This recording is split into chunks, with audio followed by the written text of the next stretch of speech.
નમો વિતરાગાય, નમો વિતરાગાય, નમો અરિહંતાણમ, નમો અરિહંત, નમો સિદ્ધાણમ, નમો સિદ્ધાણમ, નમો આયરિયાણમ, નમો આયરિયાણમ, નમો વજ્જાયાણમ, નમો વજ્જાયાણમ, નમો લોય સૌવ સાહુણમ, નમો લોય સૌવ સાહુણમ, એસો પંચન મુક્કારો, એસો પંચન મુક્કારો, સૌપા વપણાસણો, સૌવપાવપણાસણો, મંગલાણમ ચ સૌવે સિમ, મંગલાનમ ચ સૌવે સિમ, પડમમ હવૈ મંગલમ. પડમં હવૈ મંગલમ. ઓમ નમો ભગવતે વાસુદેવાય. ઓમ નમો ભગવતે વાસુદેવાય. ઓમ નમઃ શિવાય. ઓમ નમઃ શિવાય. જય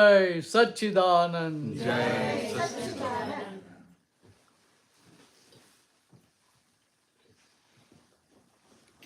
જય સચ્ચિદાનંદ.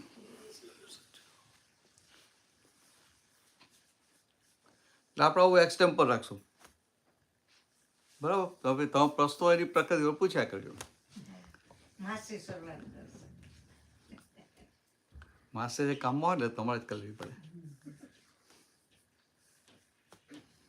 શું નિલેશભાઈ, તમે શરૂઆત કરો તમે જ સામે બેઠા છો ને, કેવું બધું સારું છે? બધું જ્ઞાનની રીતે કેવું છે? સારું છે ને?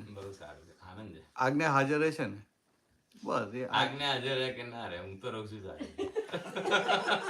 જો આ તો બહુ મોટી વાત થઈ.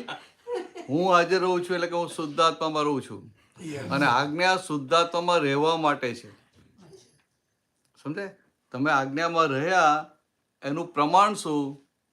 તો કે આ દિવસમાં તમે એટલો વધુ ને વધુ સમય શુદ્ધાત્માની ગાદી પર રહી શકો. એટલે તમે હાજર છો એનો અર્થ એમ કે તમે શુદ્ધાત્માની, તમે 5 આજ્ઞામાં છો. સમજાય? પાંચ આજ્ઞામાં શા માટે રહેવાનું છે? તો જેટલું આપણે 5 આજ્ઞામાં વધારે રહીએ એટલી આપણે દિવસે દિવસે હું શુદ્ધાત્મા છું એ લક્ષની જાગૃતિ વધતી જાય. આ રિઝલ્ટ માટે આપણે આજ્ઞામાં રહીએ છીએ, અને કે હું હાજર જ છું એટલે બરાબર છે. એને પૂતગલ તરીકે હાજર છું, પ્રારંભ થાય. ઓહો, એવું છે? હા, મને એમ કે તમે શુદ્ધાત્મામાં હાજર જ છો બધું. હું તો મારે તો પોઝિટિવ જ લેવું પડે ને. મહાત્મા કઈ કાચા હોય? હા, માને આ તો બધા દાદાના મહાત્માઓ કહેવાય ને, કાચા ના હોય. સવારે તો પૂછવાના નથી. કાચા ના હોય, હા. મહાત્માઓ કાચા ના હોય ને.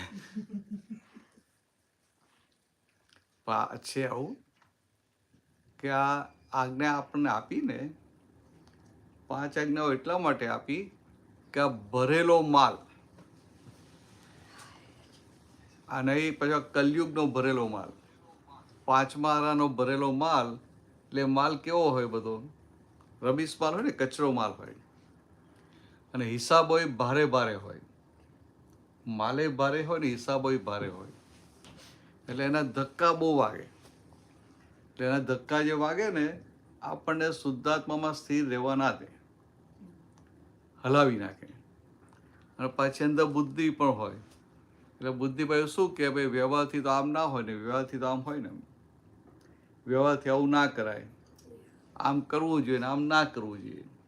એટલે બુદ્ધિ પછી એમાં લઈ જાય ને. એમાં જો બુદ્ધિનું સાંભળ્યું તો પછી બુદ્ધિ ચડી બેસે.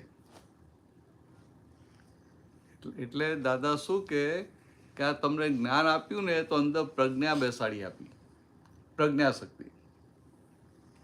તો કે આ પ્રજ્ઞા તમને જ્યાં જ્યાં બુદ્ધિનું સાંભળશો ત્યાં ત્યાં તમને ચેતવ કરશે. પણ કે કાચા ના પડી જતા. પ્રજ્ઞા તમને જેવું ચેતવે એટલે એની વાતનો સ્વીકાર કરજો. પણ આપણે ઘણી વાર શું થાય કે પ્રજ્ઞા કે પણ કઈ નહીં કહેતો, હમણાં જવા દો ને કે પછી કરશું કે, એમ કહીને પ્રજ્ઞાની વાતને આપણે ઓવરલુક કરીએ અને બુદ્ધિની વાત સાંભળી લઈએ. સમજાય? હવે બુદ્ધિની વાત સાંભળે એટલે ખબર કેવી રીતે પડે? તો કે આપણે જ્ઞાન મળ્યું, શુદ્ધાત્માનું ભાન થયું, અંદર જે આખી નિરાકુરતા ઊભી થઈ એ નિરાકુરતા ખસે. ને જેવી નિરાકુરતા ખસે એટલે આપણે સમજવાનું કે કંઈક ભૂલ થઈ છે. હવે ભૂલ થઈ, ભૂલને શોધવા ક્યાં જઈએ? આપણે માદા પડ્યા છીએ, કેમ માદા પડ્યા એવું શોધવા જઈએ કે આ બહાર ખાધું પીધું, કે આ ફરવા ગયા, કે આ ઠંડી લાગી, આમ એવું ના શોધવાય. આપણે શું કે અત્યારે માદા પડ્યા ને કેમ કહીને સારા થવાય એવું શોધીએ ને. એટલે અંતખાલી સમજો કંઈક ભૂલ થઈ છે માટે આ નિરાકૃતતા જતી રહી. તો હવે કરવાનું શું? તો પહેલાં પેલું કૂદીને શુદ્ધાત્માની ગાદી પર બેસી જાઓ. સમજે? શુદ્ધાત્મા થઈ જાઓ. એટલે પછી આ જસુભાઈનું પેલું અંદર ચાલતું હોય તેમાં આપણે અંદર હેન્ડલે મારવું પડે કે ના હું શુદ્ધ આત્મા છું, હું મન વચન કાયાથી તદ્દન જુદો એવો શુદ્ધ આત્મા છું. દાદા તો જાત જાતનું બોલાવે. આપણે એમ થાય કે આ બધા શબ્દો દાદા બોલાવતા હશે, ના બોલાવે. હું મન વચન કાયાથી તદ્દન જુદો એવો શુદ્ધ આત્મા છું. પછી બીજા એવું પણ બોલાય હું મન વચન કાયાથી તદ્દન ભિન્ન એવો શુદ્ધ આત્મા છું. પાછા એવું બોલાય કે હું મન વચન કાયાથી તદ્દન નોખો એવો શુદ્ધ આત્મા છું. ત્રણેય શબ્દો ડિફરન્ટ છે. તો દાદાએ કે આમ જ બોલાવી લીધું? તો કે ના, ત્રણેય વાક્યો જુદું જુદું કહેવા માંગે છે માટે જુદું જુદું બોલાવ્યું. પણ આપણે બહુ સમજાય નહીં, તો જાડું જાડું સમજાય ને કે આ મન વચન કાયા ને હું જુદો, એટલે બહુ થઈ ગયું. એટલું થાય તો બહુ થઈ ગયું. તો કે આ પહેલું શુદ્ધાત્માની ગાદી પર આવી ગયું એટલે પછી પેલું બધું ધીરે ધીરે એનું જોર ખતમ થઈ જાય. દાદા કેવું સરસ, કેમ કે આ વાવાઝોડું આવ્યું હોય તો આપણે શું કરીએ? ઘરમાં ઘૂસીને બારી ભાણા બંધ કરી દઈએ. બહાર વાવાઝોડું ચાલ્યા કરે, આપણને અસર થાય? તો કેવું આ ભરેલો માલ, કચરો માલ હોય એમાં વાવાઝોડા આવે, પણ આપણે જે શુદ્ધાત્માની ગાદી ઉપર રહ્યા, અંદર ઘરમાં ઘૂસી ગયા, ગુફામાં ઘૂસી ગયા શુદ્ધાત્માની, એટલે પછી એ બહારનું વાવાઝોડું અસર કરે નહીં. અને પછી એ વાવાઝોડું થોડું સમી જાય એટલે આપણે સમજ કે હવે આપણી સેફ સાઈડ છે, તે નહીં કરવું. સિમ્પલ છે ને. દાદા ભગવાનની એક એક વાતો સહેલામાં સહેલી છે, કશું અઘરું નથી. કોઈ વાત એમને કોમ્પ્લિકેટેડ કરી નથી કે સમજવામાં અઘરી પડે ને. લેમેનને પણ સમજાઈ જાય એવી રીતે વાત કરી છે. શાસ્ત્રની ઊંચામાં ઊંચી વાત હોય ને એ પણ લેમેનને સમજાઈ જાય એવી રીતે વાત કરી છે.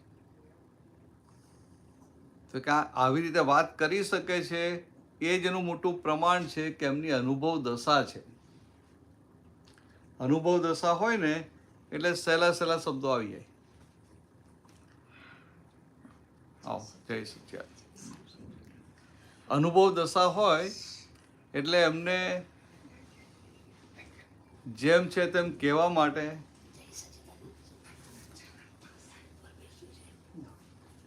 ફાવશે નીચે? હા હા, નહીં તો આપણી ખુરશી છે.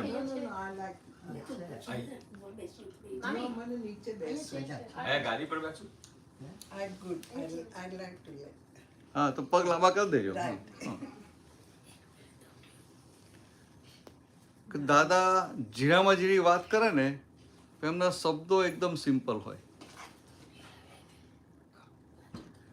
તો બીજી કોઈ પણ વ્યક્તિ, કોઈ સાધુ સંત હોય, આમ અમારી શાસ્ત્રની ઝીણી વાત કરે ને તો શબ્દો બધા અઘરા અઘરા આવી જાય કે આપણે ડિક્શનરી હાથમાં લેવી પડે. જ્યારે દાદાના એક એક શબ્દો સહેલા હોય.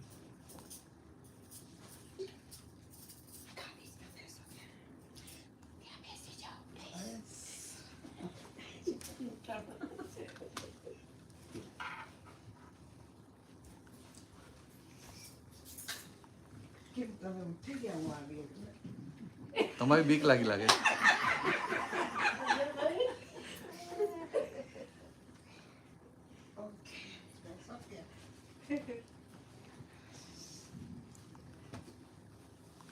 એટલે આ મોટામાં મોટું આખું એક આશ્ચર્ય હતું કે છેક કેવળ જ્ઞાનની વાતો હોય ને તો પણ એકદમ સાદી ભાષામાં આવી જાય.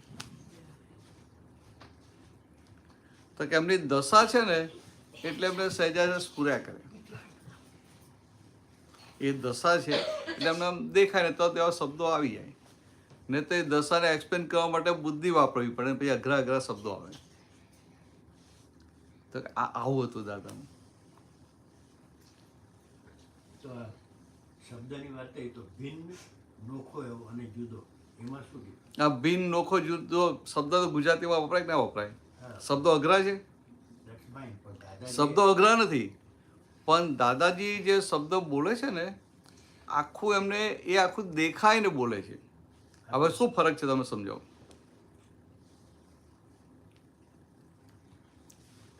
આ જ્ઞાનવિધિ બોલાવે ને તો આપણે આ ત્રણેય જુદું પાડે દાદા, કે હું મન વચન કાયાથી તદ્દન જુદો એવો શુદ્ધાત્મા છું. હું મન વચન કાયાથી તદ્દન ભિન્ન એવો શુદ્ધાત્મા છું. ને ત્રીજું, હું મન વચન કાયાથી તદ્દન નોખો એવો શુદ્ધાત્મા છું. બધા જ્ઞાન લીધેલું જ છે ને, એટલે આ સમજાયા. તો કે આ કેવી રીતે વાત કરે છે કે આ ગુણોથી જુદો છું, દ્રવ્યથી જુદો છું અને ફંક્શનથી પણ જુદો છું. એટલે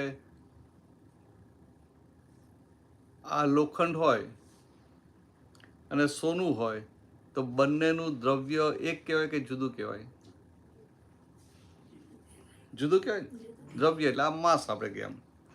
તો કે આ લોખંડે જુદું ને સોનું જુદું, એવું આત્મા એ જુદો ને પૂતગલ એ જુદું. એમ એટલે એને તો સમજાય કે ભાઈ આ દ્રવ્યથી પણ જુદો છે. પછી કે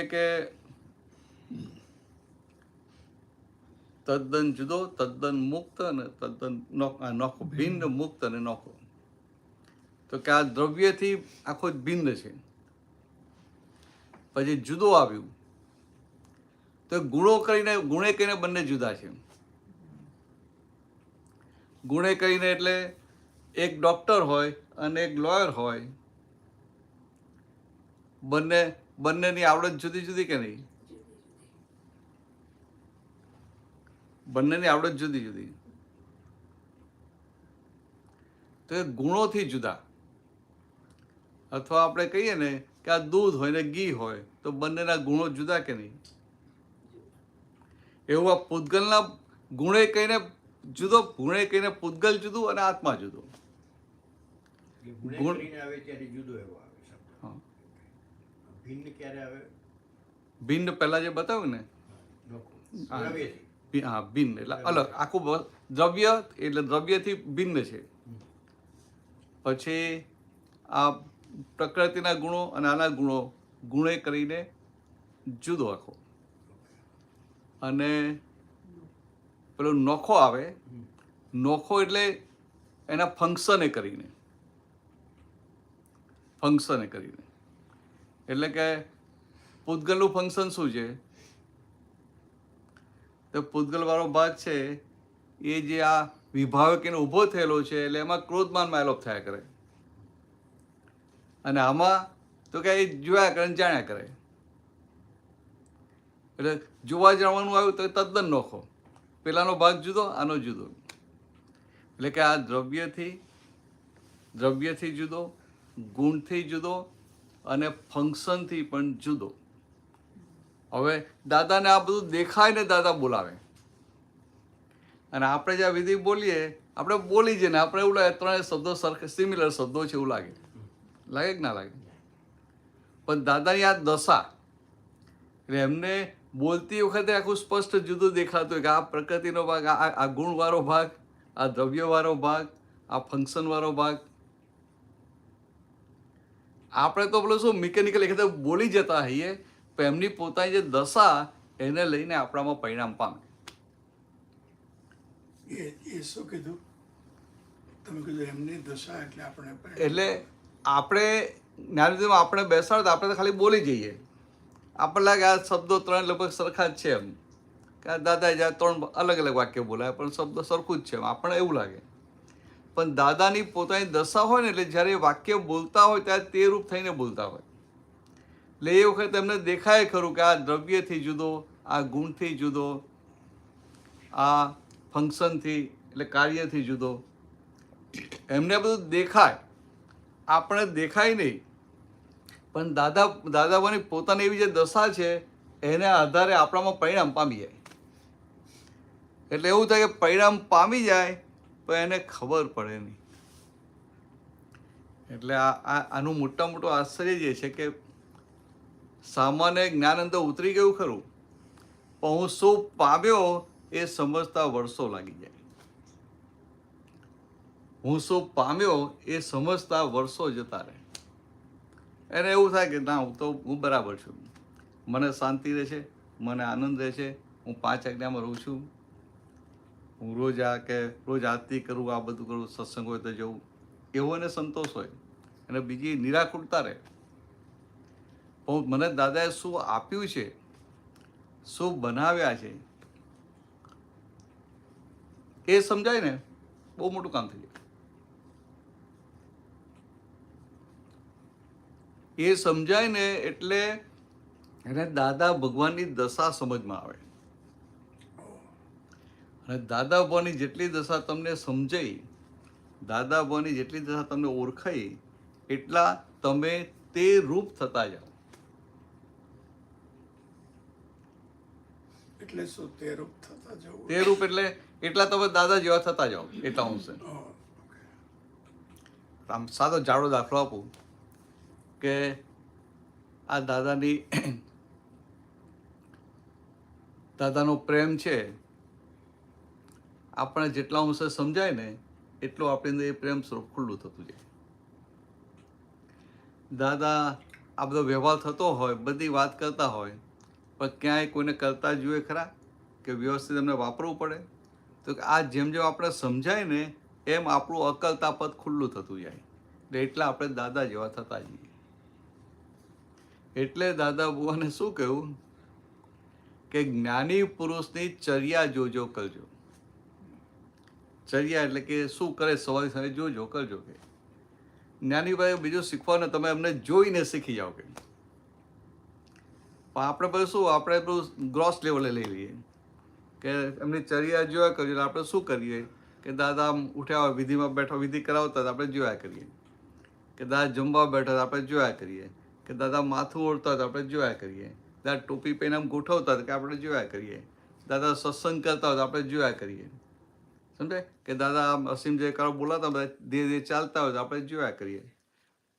તો કે એમની એક એક ક્રિયા આપણા ચિત્તનું હરણ કરી લે. કેમ? તો કે એક એક ક્રિયામાં પોતે હોય નહીં માટે. બધી ક્રિયાઓ થતી હોય પણ એકેમાં પોતે હોય નહીં, પોતે પોતાનામાં રહેતા હોય. એટલે એમની એક એક ક્રિયા એવી હોય કે આપણા ચિત્તનું હરણ કરી લે. પણ દાદા જે કહેવા માંગતા હતા કે આ ચર્યા જોવાની છે, એ શું કહેવા માંગતા હતા કે કોઈ મહાત્મા આવે કે કોઈ નવી વ્યક્તિ આવી હોય, એ ગમે તેવા પ્રશ્નો કરે, ક્રોસ ક્વેશ્ચન કરે, આમ કરે તેમ કરે, પણ દાદાની અંદર જે શુદ્ધાત્મામાં સ્થિરતા હોય ને એ ચર્યા કહેવાય. સામી વ્યક્તિ ગમે તેવું પૂછે કરે તો એમને નિર્દોષ જ દેખાયા કરે, એ ચર્યા કહેવાય. અને પાછું આવું બધું જ હોય તો એ ખાલી નિશ્ચયવાળા? તો ના, ખાલી નિશ્ચય નહીં, વ્યવહાર સાથે. એટલે કંઈ પણ એનું સમાધાન લાવવું હોય ને તો જ્ઞાન કરાય વાપરે, બોધ કરાય વાપરે અને વ્યવહાર કરાય પણ વાપરે. એટલે આ તમે જુઓ તો તમને આશ્ચર્ય થાય કે પેલો માણસ લડવા માટે આવ્યો હોય, દાદાને એક શબ્દ બોલ્યા આગળ એને જીતી લે. જો તમને એક દાખલો આપું,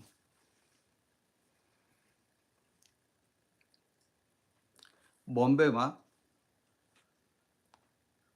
એ વખત અમે નાના, હું દાદાને મળ્યો 76માં, એટલે એ વખત ઉંમર બહુ નાની ને, એટલે આ 80ની આજુબાજુની વાત છે. તો સત્સંગમાં એક છોકરો પણ આવતો અને એને બહુ ગમતું, એને તો આપતો બધું થવાની ઈચ્છા હતી. એને પછી એના કાકા હતા, એના શાસ્ત્રોનો અભ્યાસ બહુ કરેલો, એટલે આ દાદા પાસે આવે, પણ દાદાની વાત તો એને ફટાફટ, એને તો એકદમ સહેલું લાગે અને કાકાની વાતો અઘરી લાગે. એટલે એને થાય કે કાકાએ આટલું બધું શાસ્ત્રોનું વાંચન કર્યું છે તો કે મારા કાકા જો દાદાને ભેગા થાય ને દાદાના દર્શન કરે ને તો દાદા પાસે જ્ઞાન પામી જાય તો એમનું કામ થઈ જાય. તો એ કે કરે પણ એમના કાકા તો એવું માને કે ભાઈ મને આ બધું આવડે છે, અને પાછું ઉપરથી એ સાધુઓને ભણાવે. સાધુએ જે દીક્ષા લીધી હોય તે સાધુ સાધ્વીઓને ભણાવે, શાસ્ત્રો શીખવાડે. એટલે અંદર તો કેવી રાઈ ભરેલી હોય. તો પેલા બહુ કીધું એકવાર હા ચાલ કે તું કે આપણે જઈશું કે દાદાનું મળીશ એમ, દર્શન કહેશું ને મળીશ એમ. પેલા ભાઈ આવીને વાત કરી દાદાને, દાદા આવું છે અને એમને મને આવું કીધું છે કે દાદાને આવીને હું મળીશ, આમ તો કયા ટાઈમે લઈ આવું? દાદા કે કયો ટાઈમ થાય? કે સવારનો. તો એક કામ કરીએ આપણે નાસ્તો કરી લઈને 8 વાગે એટલે બોલાવી આવજો. એટલે તો 8 વાગે પછી આવ્યા. તો દાદાનો નાસ્તો થઈ ગયો હતો, દાદા રૂમમાં બેઠા હતા. પછી આવ્યા એટલે એને ભાઈને લઈને આવ્યા. પછી દાદાએ કીધું પૂછો કે પૂછવું હોય તો. તે પણ એ તો શાસ્ત્રના જ્ઞાની હતા એટલે એમને પૂછવું તો કશું નહોતું. એમને તો પોતે જે જ્ઞાન જાણતા તે દાદાને કેવું હતું, પીરસવું હતું. એટલે એમને તો બોલવાનું ચાલુ કર્યું. તો 11:30 થઈ ગયા. 3.5 કલાક સુધી એ નોન સ્ટોપ બોલતા રહ્યા.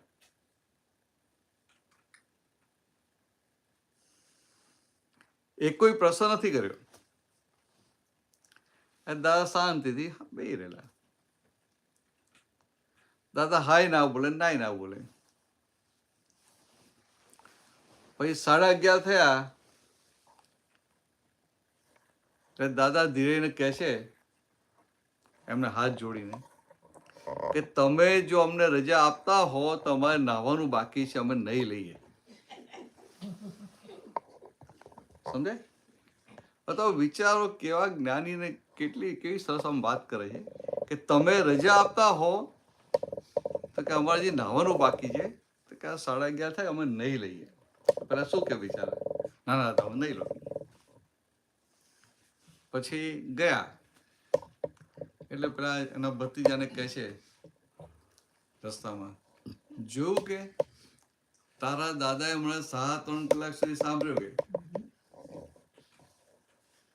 હવે તમે જુઓ આ દાદાની આખી આ ડીલિંગની પદ્ધતિ જુઓ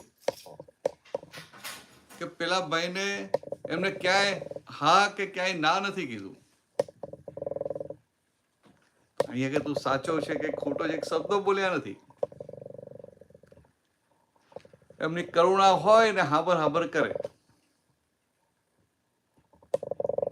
હવે આ અનુભવ જ્ઞાની પાસે આપણું શાસ્ત્રની બધું જે કેપ ખાલી કરીએ કામનું શું? પણ દાદાને જરાય અસર નહીં. અને કેવું થયું કે ગયા તંદર સંતોષ પામીને ગયા કે આ દાદા ભગવાને મને સાંભળ્યું. તો કે આ આંટી પડવા દીધી નહીં. પેલો આવ્યો તો આંટી પડવા માટે, આંટી પડવા દીધી. હવે આપણે તો કોઈને 10 મિનિટ સાંભળવું હોય ને તો ઊંચા થઈ જાય ભાઈ કે ભાઈ તો તારી બંધ કર. થાય ના થાય? બહુ થયું કે બંધ કર, પીપળી બંધ કર. હા તારી પીપળી બંધ કર કે. હવે આટલું ઠંડકથી સાંભળવું અને આ 3.5 કલાક સુધી આમ પોતાના શુદ્ધાત્મા પદમાં રહેવું, પેલાને કરતા ના જોઈએ, દોષિત ના જોઈએ, વાણીને રેકોર્ડ જોવી, આને ચર્યા કહેવાય. તો આવી રીતે ચર્યા જોઈએ એટલે જેટલી ચર્યા એમની આપણે સમજમાં આવી એવી આપણી દશા ખુલ્લી થતી જાય. એટલે દાદા ભગવાનને જે કહેતા ને અમને જોયા કરજો, કારણ કે આ દુનિયામાં જોયા કોને કરવાના હોય? તો કે જેનું ચિત્ત સંપૂર્ણ શુદ્ધ થઈ ગયું છે. ચિત્ત સંપૂર્ણ શુદ્ધ થયું એટલે શું થયું? તો ચિત્ત જે છે અશુદ્ધ ચિત્ત રહ્યું નહીં. એટલે આ વિનાશી સુખમાં સુખ લાગે છે એ ચિત્તનો એ ભાગ રહ્યો જ નહીં. આપણને લાગે કે ના લાગે? આ બેસવાનું ને આવીને બેસવાનું તો આપણે જોઈએ કે ક્યાં ફાવશે, આમ નજર ફેરવી ના ફેરવીએ. પછી આપણે જોઈએ તે જગ્યા ભરી ગઈ તો એડજસ્ટમેન્ટ લઈ લઈએ, પણ બહુ જુએ કે ના જુએ. એટલે એને સુખ લાગે કે મને આ જગ્યા મળશે તો સુખ છે. તો કે એટલું એ ચિત્ત અશુદ્ધ ખરું કે નહીં? પણ આપણે બધા નથી પડ્યું એટલી નાની નાની વાતમાં. એક સમજવા માટે કે દાદાનું કેવું કે એમનું ચિત્ત સંપૂર્ણ શુદ્ધ થઈ ગયેલું, એટલે એમનો જે વ્યવહાર છે અથવા તો એમને જોતા જ સામી વ્યક્તિને એક આકર્ષણ ઊભું થાય. ખ્યાલ આવ્યો?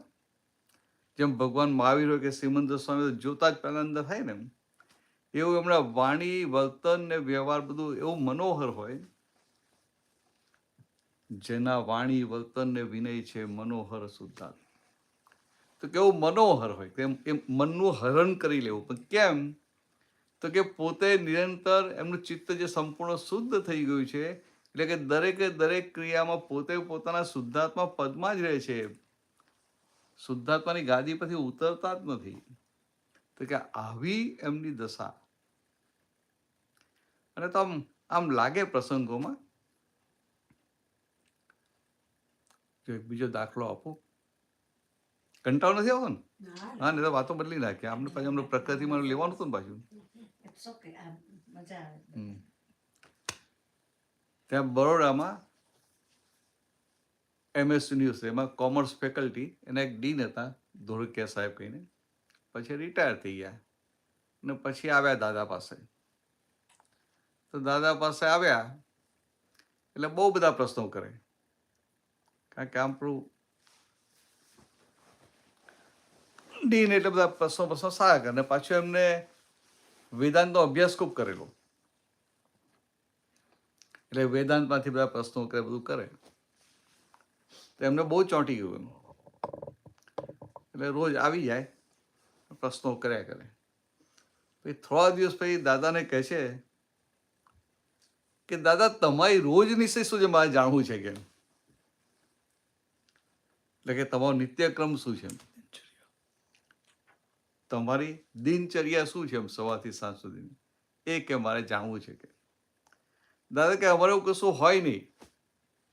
તો પેલા ફેરવી ફેરવીને પૂછ્યા કે ના પણ દાદા તમારી રોજ નિશ્ચય શું છે?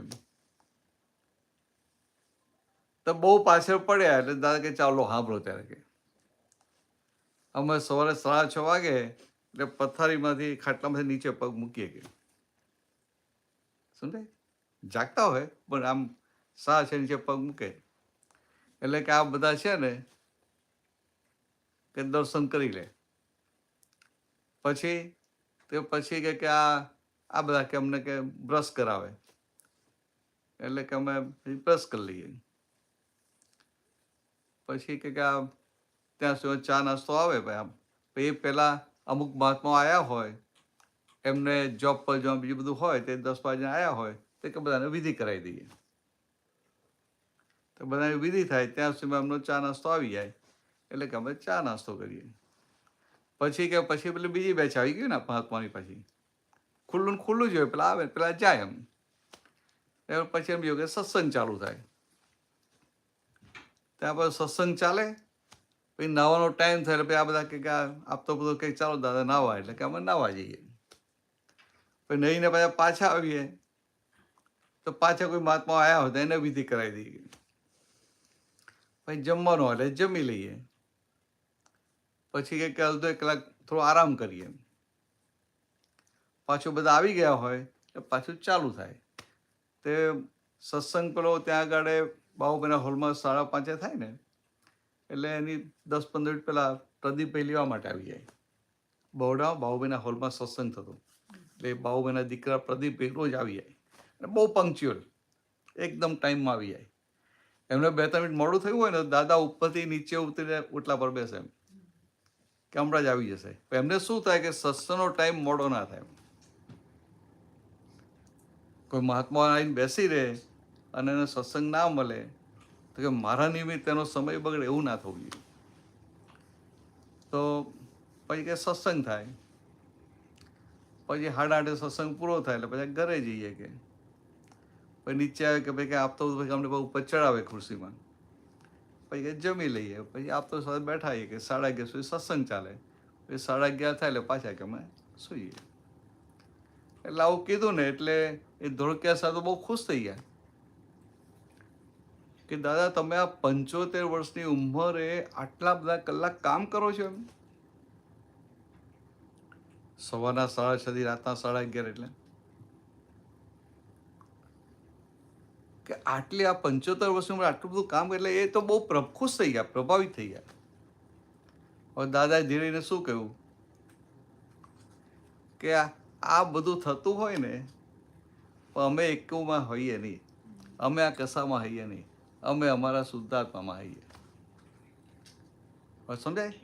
હવે આ જે છે ને આ જે વાણી નીકળી છે ને આખો દિવસ એવી રીતે રહે છે અને નીકળી છે એટલે તમે સાંભળો ને તોય તમને થાય કે ઓહો હો હો કેવા દાદા. બાકી આપણે તો કેટલું થાય કે સારું જાય કે આ હાથ દુખે છે, આ બહુ બેઠા ને ત્યાં પગ છૂટા કરવા પડશે, આજે જ્યાં વધારે ખવાઈ ગયું ને કે આજે ઓછું ખાવું છે. એટલે આપણું બધું આની માટે જ ચાલતું હોય. નિલેશભાઈ સમજાય? આપણું બધું આના માટે જ ચાલતું હોય. અને એમાં જો ડૉક્ટરે કીધું ને કે તમને આ થોડું ડાયાબિટીસ આવ્યું છે, બોર્ડર પર જે સંભાળજો, એમાં તો બધું ખાતી વખતે કેટલું બધું થઈ જાય. આ સ્વીટ છે, આ સ્વીટ છે, એમાં જો જ્યાંક વધી ગયું તો પાછા કે ના હવે આ નથી ખાવું, આ નથી ખાવું. એમાં એ બધામાં કેટલી જાગૃતિ રાખીએ તો કે આપણો આખો ઉપયોગ અને જાગૃતિ એમાં ને એમાં વપરાયા કરે. કે શેમાં વપરાય છે? પૂતગલ માટે વપરાય છે ને. ત્યારે દાદા ભગવાનનો એ ભાગ જ ના હોય. સમજાય? યસ. હવે તમારી આ ઉંમર થઈ ને આ તમે આટલી ઉંમરે સત્સંગમાં આવો છો, મને તો એ જ આનંદ થાય. મને થાય કે નમસ્કાર કરવા જોઈએ કે આટલી ઉંમરે ને આ તકલીફ પડે. હવે ઉંમર થાય એટલે દેહને તકલીફ તો પડે જ ને. એટલે દેહ તો બૂમો પાડે કે ના પાડે, પણ આ દેહની તકલીફને ગણકારે નહીં ને પોતાના શુદ્ધાત્મા પદમાં રહે, એની મોટી કિંમત એની છે ને. કિંમત આવી ને એટલે કે આ દેહના માલિક ના થઈ જાય. દાદા 80 વર્ષની ઉંમર અને પેલું એક્સિડન્ટ થયો, એમાં જે વાગ્યું ને પછી જે વીકનેસ આવી, અહીંયા આવ્યા, અહીંયા રહ્યા. બધા મહાત્મા આવન જવાન કરે પણ એમને વીકનેસ બહુ હતી બોડીમાં, ક્યારેય બોલ્યા નથી. એમને દેહની વાત જ નથી કરી કે આ વીકનેસ વધારે લાગે છે, વીકનેસ ઓછી થઈ, આમ થયું, આમ થયું. કોઈ રામ તારીમાં કોઈ વાત નહીં. અને એનાથી વધારે કહું, દાદા ભગવાનનું જે પહેલેથી હતું ને એ લઈને આવેલા કે પોતાના માટે પૈસો ના વાપરે, બીજાના માટે આરામથી વાપરે. તો નહીં કહેતા કે અમે ટ્રેનમાં જઈએ તો અમે 3rd ક્લાસમાં જઈએ. હવે પૈસા તમે પાસે હતા પણ પોતાના માટે ના વાપરે. મહાત્માઓને આમ જાતામાં લઈ જાય, બધો ખર્ચો કરે, બધું કરે, પોતાના માટે ના વાપરે. તો અહીંયા છેલ્લે અહીંથી ઇન્ડિયા આવ્યા, તબિયત એટલી ખરાબ, બેસાય નહીં એમ. પણ ક્યારેય એમને દેહની કેર નથી કરી. અને એવા સમયમાં પણ એ ઇકોનોમી ક્લાસમાં અહીંયાથી ઇન્ડિયાથી યુએસથી ઇન્ડિયા આવેલા. ખ્યાલ? હવે ઇન્ડિયા આવ્યા બેસાય નહીં કે સુવાય નહીં. એટલે એમની ત્યાં આવ્યા, એરપોર્ટ ઉપર આવ્યા તો બધા મહાત્માઓ દર્શન કરવા આવી ગયેલા. પણ એમની હાલત એવી ને કે ના બેસાય કે ના સુવાય. તો પહેલી વાર એમને કીધું કે ભાઈ અમને આ બધાને જે ત્યાં દર્શન કરાવે બધું કરાવે ને, પહેલી વાર કીધું કે અમને જ્યાં વહેલા ઘરે લઈ જાઓ, કારણ કે આપણું બેસાય ને સુવાય નહીં. એટલે અમને આપતો પૂતો અમે ત્યાં એરપોર્ટ પર વિધિ નથી કે બીજા કોઈને નહીં. સમજાય? હવે તમે વિચારો કે આવી કન્ડિશનમાં પણ એમને પોતાના માટે એક પૈસો વાપર્યો નથી. આપણે કંઈ પણ હોય ને તો આપણો કમ્ફર્ટ ઝોન જોઈએ કે ના જોઈએ? મને કેમ કહીને અનુકૂળ રહેશે પહેલા જોઈએ ને. ગાડીમાં જવાનું હોય તો મને કઈ ગાડી ફાવશે અને કઈ નહીં ફાવે બધું જોઈએ કે ના જોઈએ? આપણે આપણો કમ્ફર્ટ ઝોન જોઈએ. અને દાદા દરેક જગ્યાએ સામાન્ય એટલી હદ સુધી એડજસ્ટ થયા છે અને એમને ક્યારેય પોતાનો કમ્ફર્ટ ઝોન જોયો નથી. આમ સરપ્રાઈઝ થાય આપણને. સામાન્ય ખબર જ ના પડે કે બધા adjust થાય છે. અને એડજસ્ટમેન્ટ એટલું બધું લે કે સામાન્ય તો ખબર જ ના પડે. તમને સાદી વાત કહું, એ જમાનામાં ઇન્ડિયામાં પેલી ફિયાટ ગાડી અને એમ્બેસેડર ગાડી એટલે મોટા ભાગના ફિયાટ હોય અને એમાં પેલી સીટ લાંબી આવતી, બકેટ સીટ નથી આવતી, એ જમાના પેલી લાંબી સીટ આવતી. તો ફિયાટમાં બરોડાથી અમદાવાદ જવાનું હોય Hand gear. અને પેલા હેન્ડ ગિયર પાછા. તો પેલું જવાનું હોય તો ડ્રાઈવર અને દાદાની વચ્ચે એક જણે બેસાડી દે. સમજાય? હવે પેલા ભાઈ કે ના દાદા હું પાછળ આવું છું એમ. અરે તો કે બેસી જા કે આપણે પેટ્રોલના પૈસા વસૂલ થાય. એટલું પ્રેમથી ને એવી રીતે બોલે ને પેલાને ખબર ના પડે કે દાદા પણ એડજસ્ટમેન્ટ લે છે. અને નિલેશભાઈ તમે દા બની ગયા હો તો શું થાય? અરે ભાઈ હું આટલો મોટો જ્ઞાની છું તો હું તો એકલું જ બેસું ના કરે. કાંઈ ભૂલથી બેસી હોય તો કંઈ વિનય વિનય જેવું છે કે નહીં કે જ્યાં પાછળ બેસ કેમ ક્યાંક ના કે પાછળ 4 જણને બેસાડ્યા હોય. સમજાય? પાછી એમની સ્પેશિયલ ગાડી ના હોય. આજે કોઈ એમને જે મહાત્માની હોય ને એમ લઈ જાય. તો કે આ સ્પેશિયાલિટી જરાય નહીં. તમે જેટલું દેહમાં રહો ને એટલી સ્પેશિયાલિટી વધતી જાય. એનું કારણ શું? તમે શુદ્ધાત્માની જગ્યાએ દેહમાં રહો એટલે સ્પેશિયાલિટી વધતી જાય. Yes. હા, પોતાનું. દેહમાં રહો એટલે ભાઈ દેહનો કમ્ફર્ટ ઝોન શોધો કે નહીં, દેહની અનુકૂળતા શોધીએ કે ના શોધીએ. રસોઈ તમે આ બધી વાતો સાંભળો હો, પાછું બધું તમને જે આપણું બોડીનું બધું હોય ને ઉંમર લઈને બધું ભલે બધા હાચવ્યા કરે. આ તો ખાલી દાદાની એક વાત કરીએ સમજવા માટે. આપણે દાદાની નકલ થાય એવું નથી, પણ દાદા સમજાય ને તો આપણે અંદર ફિટ થાય કે આવું હોવું ઘટે.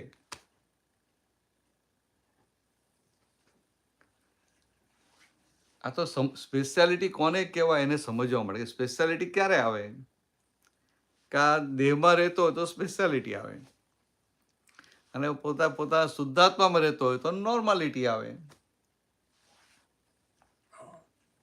બહુ કેટલી મોટી વાત છે. તો દાદા આવી રીતે નોર્માલિટીમાં હતા. દેહ ભાન જ નહીં. લોકો કે દાદાને હાચવવાના, દાદાને કશું ના હોય.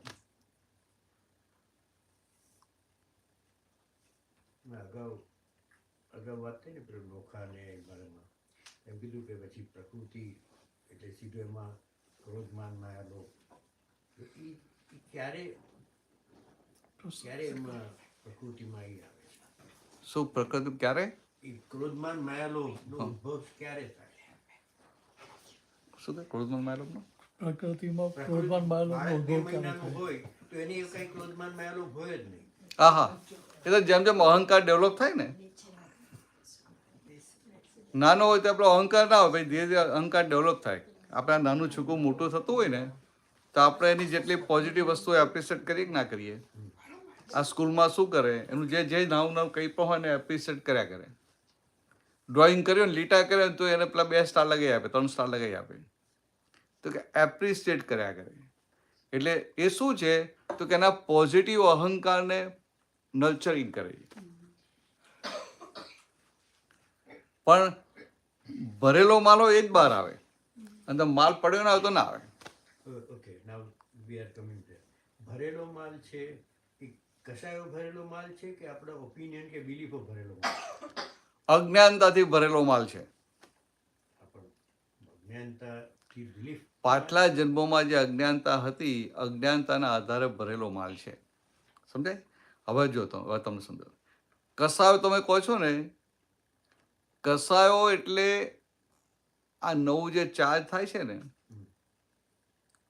એ ભાગ કસાય. અને આ ખાલી થતો ભાગ છે ત્યાં કસાઈ ના હોય, એટલે કે ખાલી થતા ભાગમાં અજ્ઞાન ના હોય, હું ના હોય. એટલે આ હુંની અહંકારની હાજરીમાં બાંધ્યું અને અહંકારની ગેરહાજરીમાં છૂટે. તો કે અહંકાર કયો અહંકાર? કે પોતે પોતાના સ્વરૂપને જાણતો નથી, એ અહંકાર. તો એને શું કહેવાય? એને અજ્ઞાન કહેવાય. એટલે આમ રૂટમાં જઈએ ને પ્રિન્સિપલી, તો અજ્ઞાનતાથી બાંધ્યું અને હવે આ જ્ઞાન દ્રષ્ટિ પ્રાપ્ત થઈ એટલે હવે છૂટે. અજ્ઞાનતા બેઝિકલી હુંની ડેફિનેશન જ ઈ જ અજ્ઞાનતા, ખાલી ઇન વન વર્ડ. હા, પણ દાદા બોલે સિમ્પલ કરી આપ્યું. તો અજ્ઞાનતા તમે કોને કહેશો? મેં શાસ્ત્રો નથી વાંચ્યા માટે હું અજ્ઞાન, કે મને આ શાસ્ત્રો બધું મોઢે નથી માટે અજ્ઞાન? તો કેવું નહીં. તું તારી પોતાની જાતને નથી જાણતો, એ મોટા મોટું અજ્ઞાન. એટલે કે આ હું છું, આ જે રોંગ બિલીફ છે એ અજ્ઞાન. અજ્ઞાન એટલે શું કહે છે આપણે? ઇગ્નોરન્સ.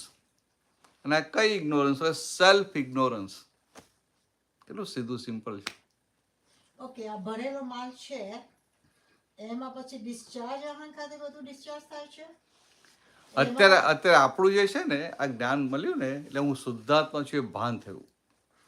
હવે આપણો જે ખાલી માલ જે ખાલી થાય છે ને એ બધો ડિસ્ચાર્જ અહંકાર સાથે કનેક્ટેડ. ડિસ્ચાર્જ અહંકારથી થાય છે.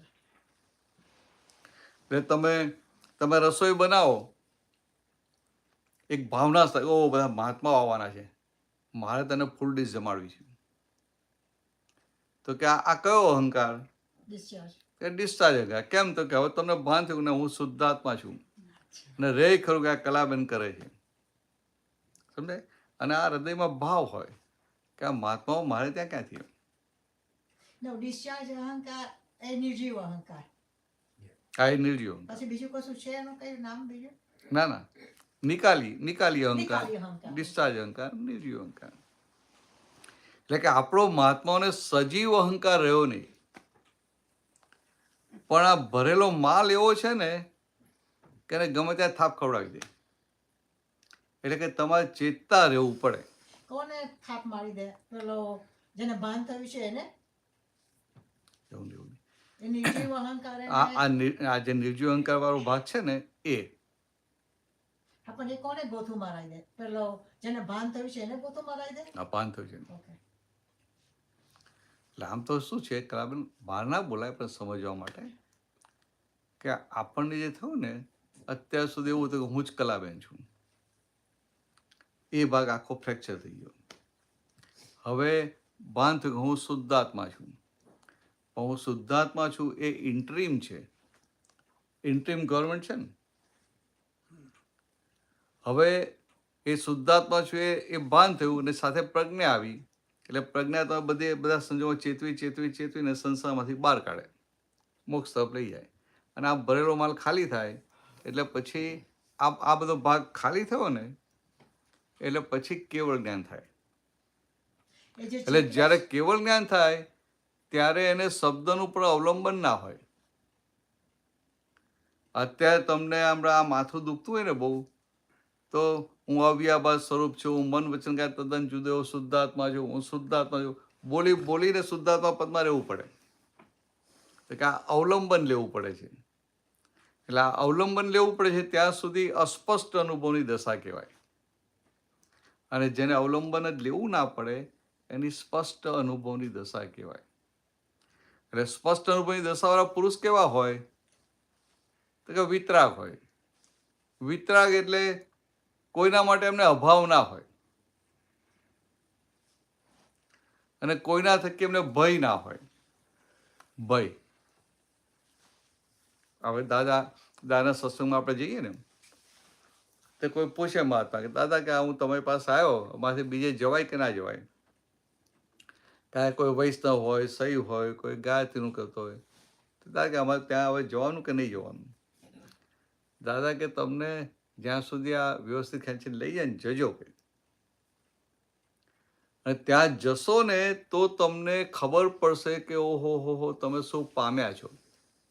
તમે જે પામ્યા છો એની કિંમત સમજાશે. હવે આની જગ્યાએ બીજું કોઈ તો શું કે ના ના તમે આ જ કર્યા કરો.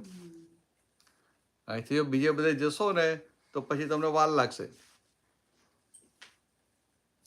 એટલે એને ભય પમાડે. કેમ ભય પમાડે? તો કે ભાઈ આ પોતાના વાડામાંથી ઘેટા કૂદીને બીજે જતા ના રહે એટલા માટે. જ્યારે દાદા ભગવાન શું કે ના ભાઈ તમે જજો ને ઉપરથી કે તમે શું તમે જશો તો તમને સમજાશે કે તમે શું પામ્યા છો. તો કે આ જે પદ છે ને સ્પષ્ટ દર્શનનું પદ, એમાં આ કોઈ અભાવ ના હોય, હરીફાઈ ના હોય, મારું મોટું તારું નાનું એવું કશું હોય જ નહીં. એમને તો ખાલી પોતાના શુદ્ધાત્મા પદમાં જ, અને એ પોતે એમના જે શુદ્ધાત્મા પદમાં છે એને લઈને લોકોનું કશું બોલ્યા વગર કલ્યાણ થયા કરે. એમની નજીક આવીને બેસે ને તો એ કલ્યાણ થયા કરે. બોલો. તો આ ડિસ્ચાર્જમાં નિર્જીવ અહંકાર છે, તો એ સજીવ ક્યારે થઈ જાય છે? સજીવ ના થાય.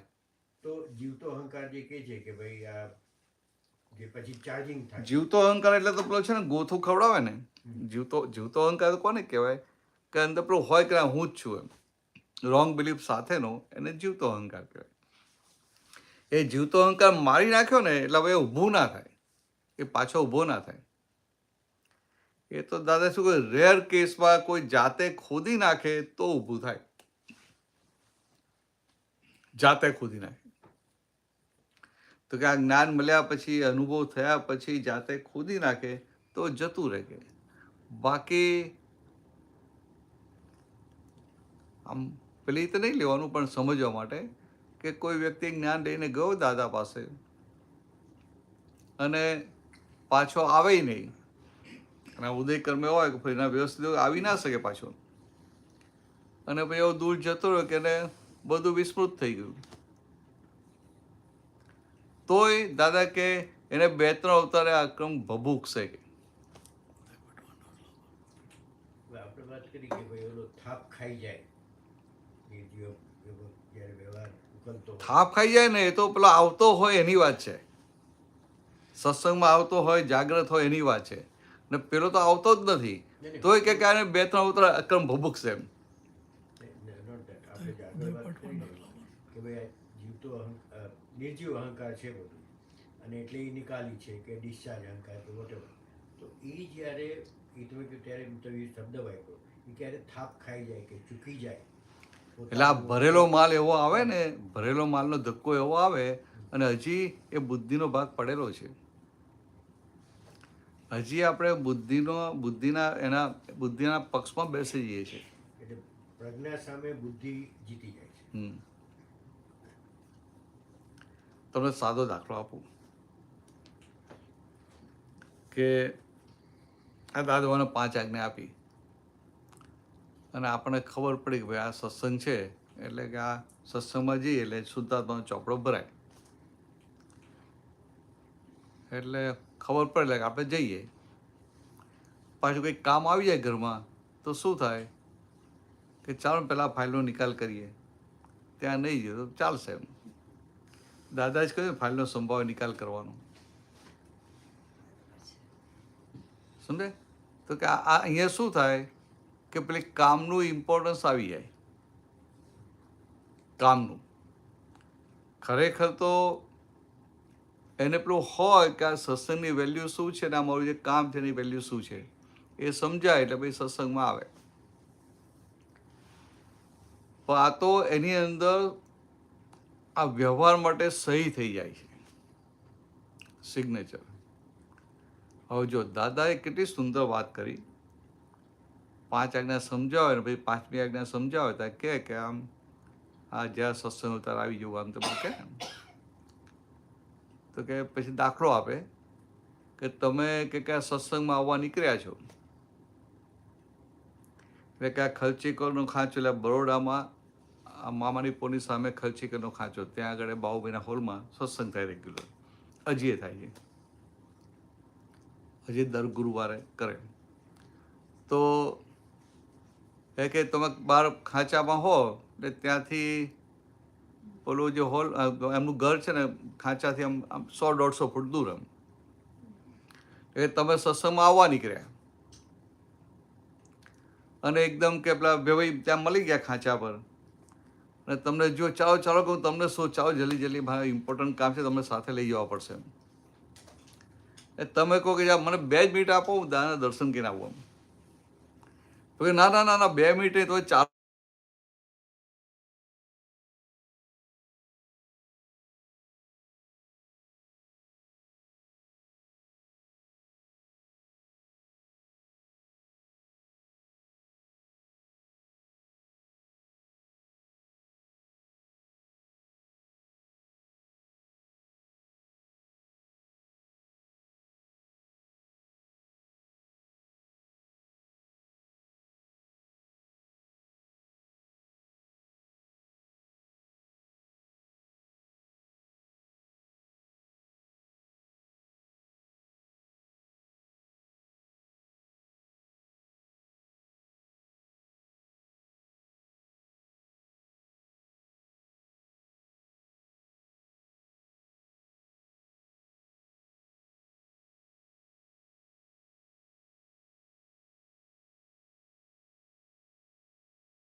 ચાલુ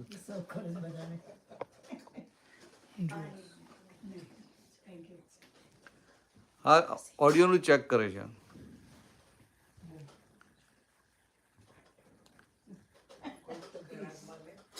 સમજાય તમને આપણે છે ને આ ફાઇલ છે આપણું અંદર કાચું પડે છે એ સમજાતું નથી અને પછી આપણે શબ્દો આપે ફાઇલ છે બીજો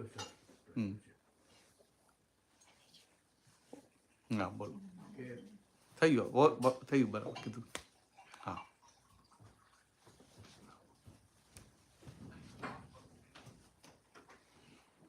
વાંચવામાં આવ્યું છે કે જે ભાવે ભયરું એ ભાવે ઉકળે જેવા ભાવે ને ભારે એવા ભાવે ઉકળે હવે જે ભયરું છે કે ભરેલું એ તો ખાલી અજ્ઞાનતા જ છે ના એવું નહીં એટલે ભાવે એટલે જે ઇન્ટેન્સિટી સાથે ભર્યું હોય ને તમે હાલો સ્વરૂપની અજ્ઞાનતા એક જ વસ્તુ છે બે આપણે એવું નહીં ઇન્ટેન્સિટી તમે કોઈને મારવાનો ભાવ કર્યો હોય તો કેવી ઉગ્રતા સાથે કેવી ઇન્ટેન્સિટી સાથે ચાલશે કેવી ઇન્ટેન્સિટી સાથે એ વસ્તુ છે એટલે ભાવનું આવે છે વિથ રેફરન્સ ટુ ઇન્ટેન્સિટી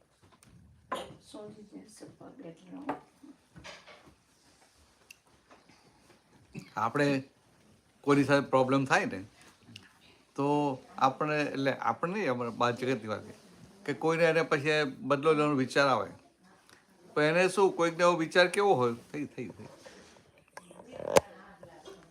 તો એનો વિચાર કેવો હોય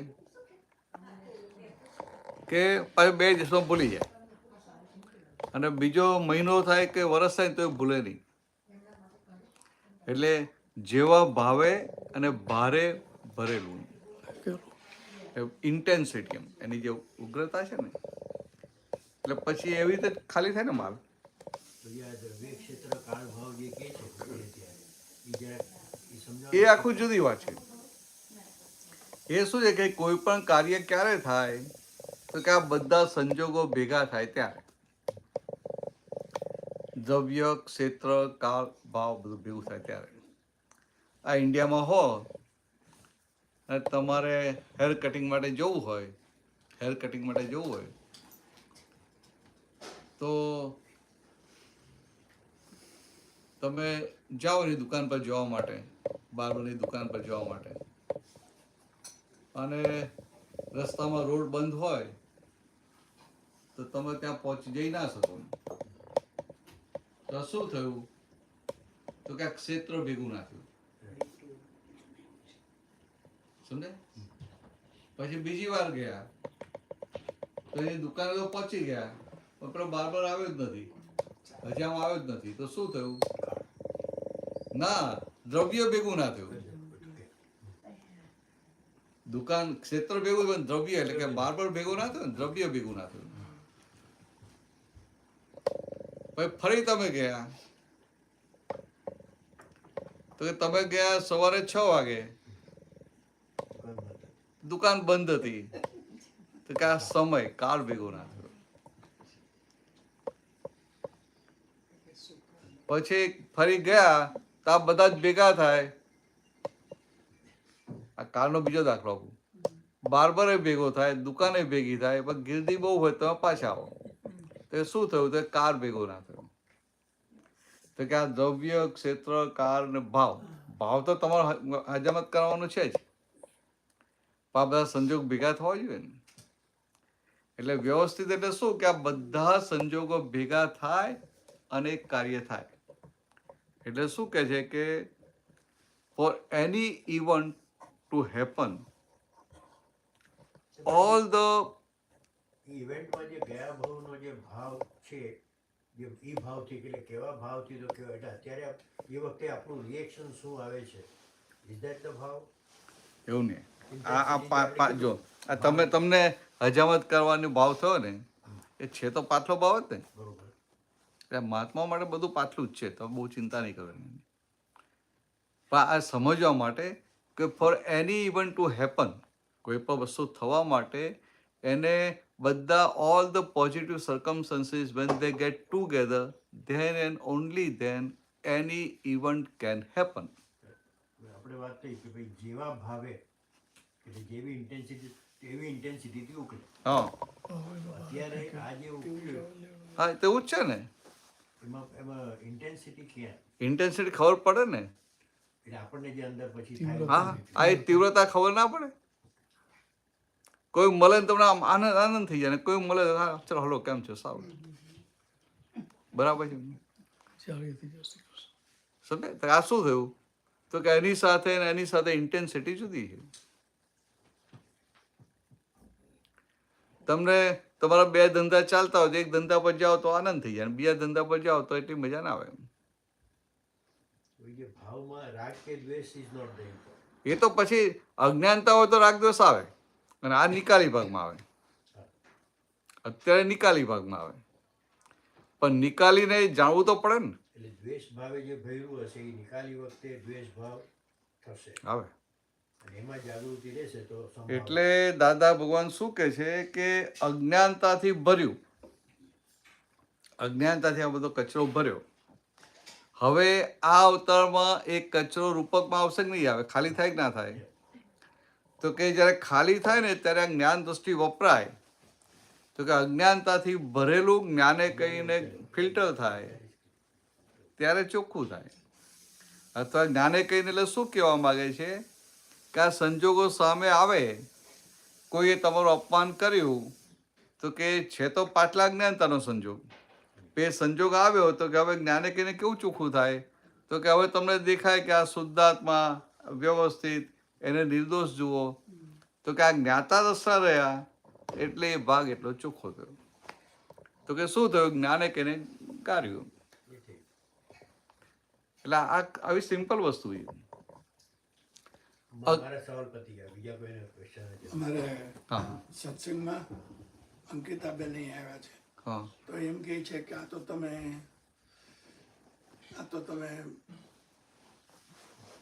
હા, તો તમે શું કર્યું? પોલ મારો છો. પોલ મારી તમે આ વ્યવસ્થિતનું જ્ઞાન વાત કરીને, તો એનો જવાબ શું હોય? સાચી વાત છે ને, તો ખોટું હું કહે છે?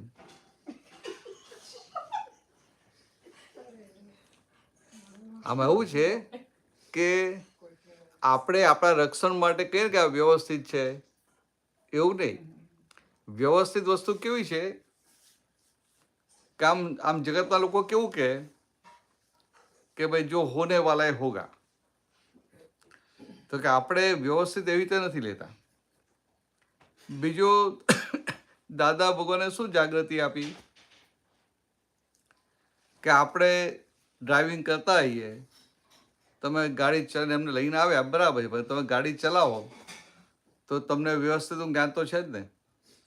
તો તમે હવે એક્સિડન્ટ થવાનો છે તો થશે, તો તમે રોપથી આંખો બંધ રાખીને ચલાવતા આવો ખરા? નહીં. તો કે આંખો ખુલ્લી પણ રાખે, અંદર નક્કી એ હોય કે મારે સેફલી એમને લઈ જવાય. તો કે આ બધું જાગૃતિ હોવા છતાં એક્સિડન્ટ થાય પછી કહેવાનું કે વ્યવસ્થિત છે. સમજાય? એટલે દાદા કેવી રીતે આપી છે? વ્યવસ્થિત એવું આપ્યું છે, કોઈને પોલ મારી તો પોલ મારી શકે નહીં. ખ્યાલ આવ્યો? પણ હું હવે મારે ક્યાંક જવાનું, હું પછી કહું કે આ વ્યવસ્થિતમાં હશે તો જવાશે. અરે પણ તારા તરફથી બધા એફર્ટ્સ મુકાયા ખરા? અને વ્યવસ્થિતમાં ડોમિનેટિંગ સંજોગ કયો હોય? આપણી પોતાની સહી. સમજાય? જેમ જાન હોય, વરઘોડો નીકળ્યો હોય, તો વરઘોડામાં મેઇન એવિડન્સ કયો કહેવાય ડોમિનેટિંગ? વરરાજા. હવે વાજાવાળા હોય ને આખી જાન હોય ને ઘોડો હોય બધું હોય, પણ વરરાજા બેઠો ના હોય તો વરઘોડો નીકળે ખરો? સમજાય? Dominating evidences. તો કે આમાં પણ ડોમિનેટિંગ એવિડન્સ શું થયું કે તમારી પોતાની સહી કે સત્સંગમાં જવું છે. પછી સંજોગ ભેગા ના થયા તો પછી આપણે કેવું પડે કે વ્યવસ્થિત. પણ કાંઈ હવે હા આપણે sorry, હા બોલો બોલો.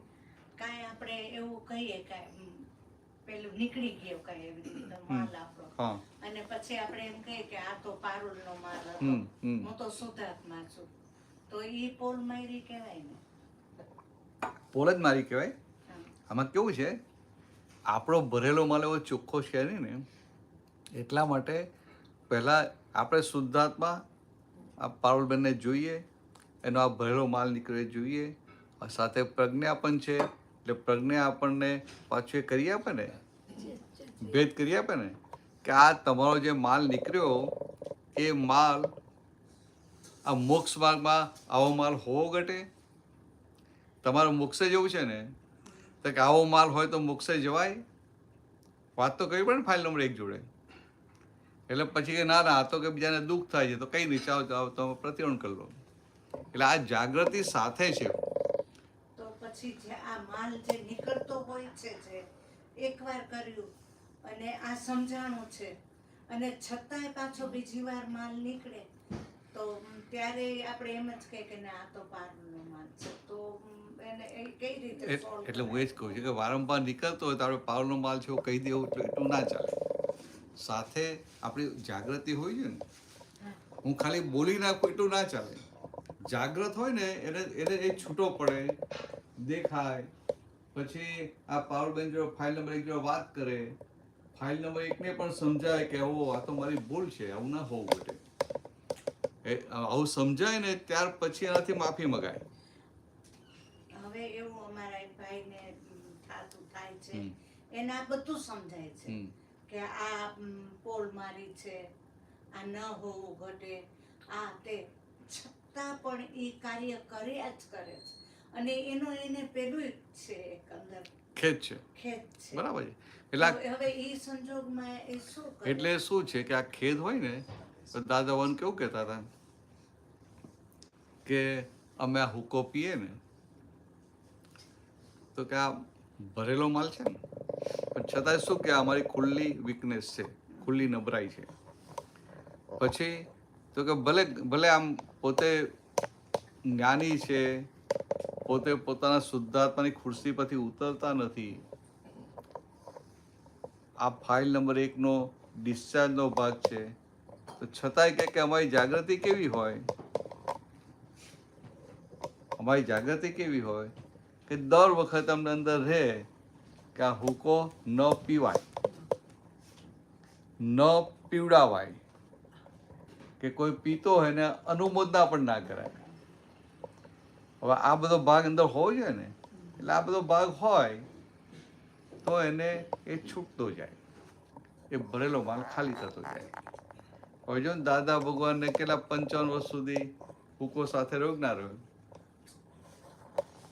એટલે અત્યારનું જે અમારે બધા મહાત્મા આવે છે એ લોકો એમ જ કહે કે આ એકવાર તમે એનું પ્રતિક્રમણ કરી લીધું, પ્રત્યાખ્યાન કરી લીધું, તો પાછું વારંવાર કેમ ઈ આવે? તો તમારું સાચું પ્રતિક્રમણ આવે ને સાચું એવું નહીં. આ શું છે, આ કલયુગનો માલ છે, ભરેલો માલ વધારે છે ને, એટલે પેલો દાદા કહે ડુંગળીના પડ હોય ને લેયર વધારે છે, એટલે એકવાર હાર્ટેલી પ્રતિક્રમણ કર્યું તો એક લેયર ઓછું થાય, એમ કરતા કરતા ઓછું થતું જાય. પણ આવે ખરું. આવે તો ભરેલું હોય તો આવે, હિસાબ હજી પૂરા નથી થયા ને, એટલે હિસાબ છેલ્લે આવે ખરું. જો તમને એક દાખલો આપું.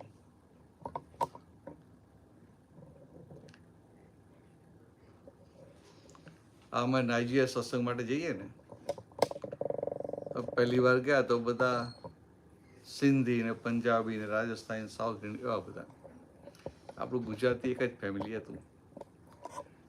હવે ગયા પછી ધીરે ધીરે ખબર પડી કે આ તો બધા નોનવેજ ખાય છે ને બધા રોજ ડ્રિંક પણ લે છે. બરાબર સમજાય? નોનવેજ ખાતા હતા, ડ્રિંક પણ લેતા હતા.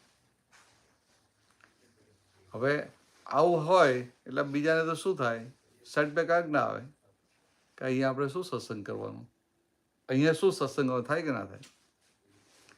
પણ દાદા કેવા હતા, દાદા અમેરિકા આવ્યા તો કેટલા બધા નોનવેજ ખાતા હતા, અને કેટલાના પેલા બેઝમેન્ટમાં બાર હતા કે નહીં મહાત્માઓના, સમજાય?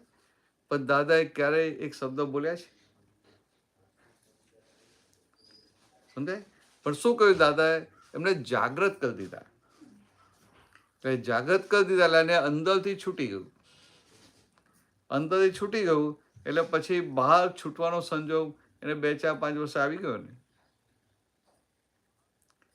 એવું અમે નાઇજીરિયા હતા તો લગભગ 80% લોકો નોનવેજ ખાતા હોય, અને કોઈને આપણે પૂછીએ ને, તો પૂછીએ, જો ભૂલથી પૂછીએ તો નોનવેજ ખાવ છો, તો પેલો રોપથી શું કહે ખબર છે? ના કે હું ગુરુવાર નથી ખાતો કે. એટલે એક દિવસ ના ખાતો એના માટે પ્રાઉડ હોય કે ના ગુરુવાર નથી ખાતો કે. સમજાય? અને આ ડ્રિંક ને બધું એ લોકો નોર્મલ હોય. હવે હું ત્યાં જઈને કહું ના હવે તમે નોનવેજ ખાવાનું બંધ કરો, ડ્રિંક લેવાનું બંધ કરો, તો કેમનું થાય? તેના કરતાં અમે દાદા બની રીત વાપરી કે બધાની સાથે એટલો સરસ સત્સંગની બધા ફોડ પાડ્યા ને કે સત્સંગ સાંભળી સાંભળી એમને અંદર આનંદ આવવા માંડ્યો. તો અંદર આનંદ આવવા માંડ્યો તો એમને ખબર જ ના પડી ક્યારે નોનવેજ છૂટી ગયું ને ક્યારે ડ્રિંક છૂટી ગયું. ત્યાં મારા મોટા ભાગના કે આમ 90% છૂટી ગયું ભાઈ. પણ ક્યારે એવું કહ્યું નથી કે તમે નોનવેજ ખાતા નહીં કે આ ડ્રિંક લેતા નહીં, પણ અંદરનો આનંદ એવો વધી ગયો કે બહારનું પેલું છૂટી ગયું. અને દાદા કહે છે ને કે જે લોકો ખાય જ છે, હવે ક્રિશ્ચન એક્ઝામ્પલ, તો એને વાંધો નથી, પણ તમે જે તમે ખાતા નથી ને ખાવાનું જે ચાલુ કરે ને એના માટે બરાબર છે. એ તો આખું વર્લ્ડ કે વેજીટેરિયન થઈ શકે નહીં. તો આનું શું કરી શકાય કે આ બધી ખબર છે કે આ કરું છું ખોટું છે, આ છે એ ખોટું છે, બધું સમજાતું હોય, તો એના માટે શું ઉપાય? કશો નહીં, એના પર તમારે બધાએ ભાવના કરવાની. તમારા બધાએ ભાવના કરવાની કે ભાઈ આનું જલ્દી છૂટી જાય, સમજાય? કે આ સંજોગમાંથી બહાર આવી જાય. અને એને પોતાની જાગૃતિ છે જ, તો જાગૃતિ છે તો બહુ થઈ ગયું. Now it's a question of time only. પણ ખેદ હોય અંદરથી તમને, ધારો કે એકવાર આંટી જેમ કહે છે કે એકવાર 2 વાર, પણ માણસને જ્યારે 10 વાર થી 25 વાર ખેદ થતો હોય અંદરથી, તો પછી જ્યારે એ ઇવેન્ટ આવે કે ઇન્સિડન્ટ આવે ત્યારે તમને જાગૃતિ બી હોય, તમે કહો છો કે જાગૃત માણસ થઈ જાય. તમે એ વ્યક્તિને મારી પાસે લઈ આવજો ને, એટલે એને ખેત પાકો થઈ જાય, ખેત પાકો થઈ જાય. અહીંયામાં આવી ગયો છે. પણ અને હું એ જ મારું કેવું એમ છે કે ખેદ આપણે કહીએ છીએ, પણ ખેદ કોને કહીએ છીએ?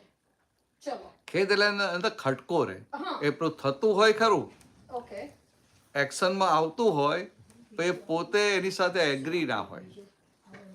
પણ જ્યારે આપણે અગ્રી ન હોઈએ તો ચલો એ વખતે થઈ જાય, પણ જ્યારે પછી આપણે એનું પ્રતિક્રમણ કરીએ છીએ ત્યારે બીજી વાર, અને જ્યારે એ પછી વાત નીકળે ત્યારે આપણે એમ કહીએ કે ના, એ તો મને ધ્યાનમાં જ છે, મને ખબર છે, મારે ન કરવું જોઈએ, પણ એ તો અંકિતાની પ્રકૃતિ છે એટલે પ્રકૃતિને ચેન્જ નથી કરતા એટલે એ થઈ જવાનું છે, તો પછી એ ખેદ કયો કહેવાય?